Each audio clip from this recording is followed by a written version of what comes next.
मैं डॉक्टर हरवीर सिंह डागुर, सहायक आचार्य राजनीति विज्ञान, महारानी श्री जया राजकीय महाविद्यालय भरतपुर में कार्यरत हूँ।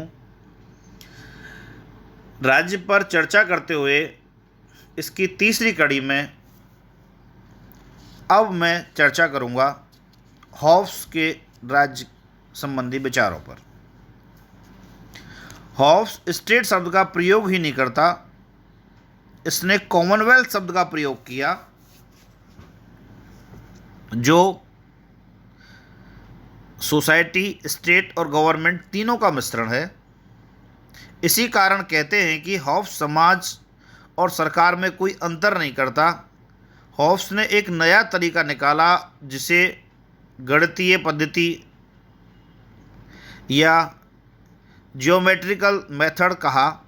गणितीय पद्धति से ही वो एक आरंभ बिंदु लेते हैं, फिर स्टेप बाय स्टेप आगे बढ़ते हुए अंत में अपनी प्रमेय को सिद्ध करता है।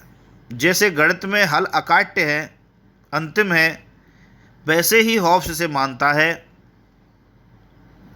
आरंभिक बिंदु के रूप में कॉमनवेल्थ है ही नहीं, समाज है, न राज्य है, न सरकार है। यह एक कपोल कल्पित अवस्था है मानव जीवन की। यह एक मानव जीवन की कल्पित अवस्था है। इसी का नाम उसने प्राकृतिक अवस्था दिया। प्राकृतिक अवस्था का लक्षण है कि ना तो सामूहिक जीवन है और ना कोई व्यवस्था है। इस कारण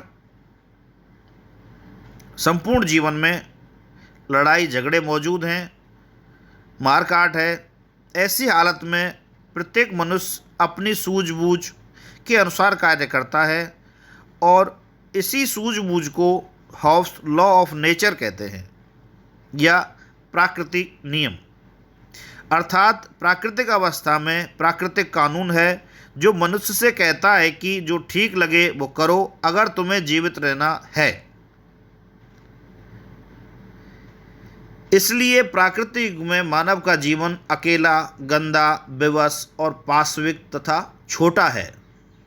हॉब्स का मानव पूर्णतः स्वार्थी है, जो प्रत्येक समय अपने जीवन की रक्षा के चिंतन में लगा हुआ है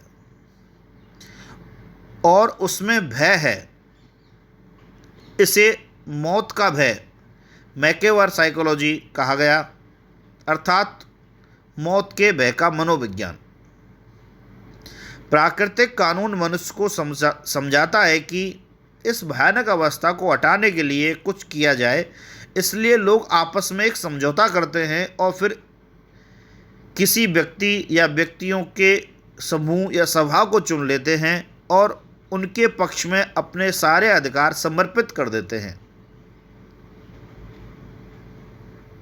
प्रत्येक व्यक्ति यह शब्द बोलता है कि वो अपने सारे अधिकार इस आधार पर इस व्यक्ति और इन व्यक्तियों की सभा को अधिकृत करता है और अपने ऊपर शासन करने के सारे अधिकार देता है कि तुम भी ऐसा करो। इसलिए सभी लोग इस शपथ को लेते हैं और तभी एक महाशासक अर्थात लेवियाथन का जन्म होता है। लेवियाथन पुस्तक हॉब्स ने 1651 में लिखी।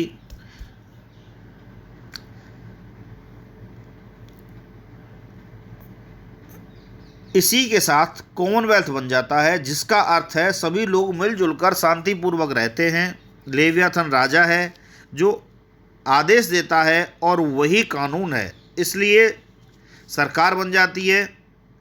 जब किसी समाज को संगठित शासक प्राप्त हो जाता है तभी वो राज्य बनता है। हॉब्स कहता है कि राज्य तभी उस महाशासक या लेवियाथन